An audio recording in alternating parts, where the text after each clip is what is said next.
Chapter 2 है बहुपद। बहुपद में है एक घात वाले बहुपद को क्या कहते हैं, तो एक घातीय बहुपद कहते हैं या रेखिक बहुपद कहते हैं। नेक्स्ट है द्विघात बहुपद में घात की संख्या कितना होता है। दोस्तों द्विघात बहुपद में घातों की संख्या 2 होता है। नेक्स्ट है त्रिघात बहुपद में घात की संख्या कितना होता है, 3 होता है। आगे देखिए रेखिक बहुपद के शून्यकों की संख्या 1 होता है, या फिर एक घातीय बहुपद बोले या रेखिक बहुपद बोले, इसके शून्यकों की संख्या 1 होता है। द्विघात बहुपद के शून्यकों की संख्या 2 होता है। त्रिघात बहुपद के शून्यकों की संख्या 3 होता है। ये सभी रिपीट होने वाले प्रश्न हैं, और जब आएंगे तो बस आप देख लीजिए, टिक मार दीजिए, बनाना नहीं पड़ेगा। देखिए रेखिक बहुपद का व्यापक रूप क्या होता है, तो दोस्तों व्यापक रूप होता है आपका ax plus b, ax plus b होता है। द्विघात बहुपद का व्यापक रूप क्या होता है दोस्तों, ax square plus bx plus c होता है, जहाँ पे a b c का मान बदलते रहेगा, एक्स स्क्वायर और x फिक्स रहेगा, और यहाँ पे x फिक्स रहेगा और a b का मान चेंज होते रहेगा।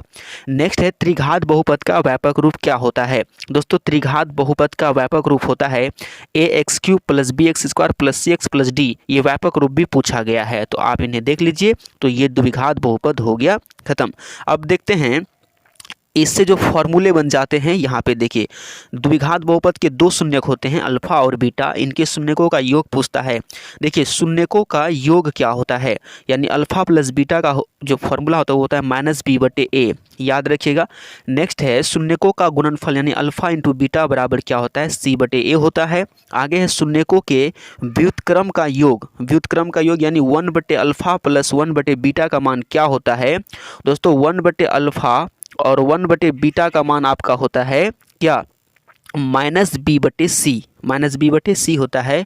और आगे देखिए त्रिघात बहुपद के 3 शून्यक होते हैं, अल्फा बीटा गामा। तो दोस्तों alpha plus beta plus gamma पूछे तो -b/a होता है, जैसे कि यहाँ पे अल्फा प्लस बीटा का होता है। यदि alpha beta plus beta gamma plus alpha और गामा बराबर पूछे तो ये होता है c/a, और आगे होता है alpha into beta into gamma बराबर -d/a। तो इन सभी फार्मूला को एक बार ध्यान से देख लीजिए।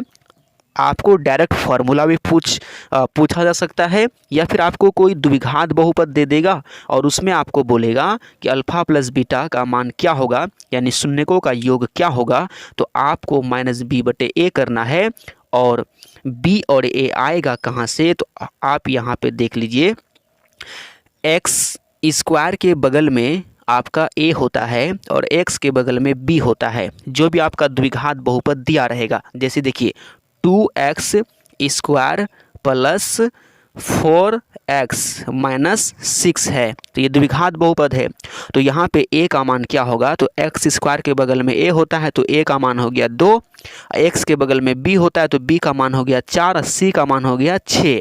बस आपको इसी के अकॉर्डिंग फार्मूला लगा देना है ए बी सी का मान। आप इन सभी फार्मूला को याद रखिएगा। ए बी सी कहाँ से निकलता है हम आपको बता दिए। चलिए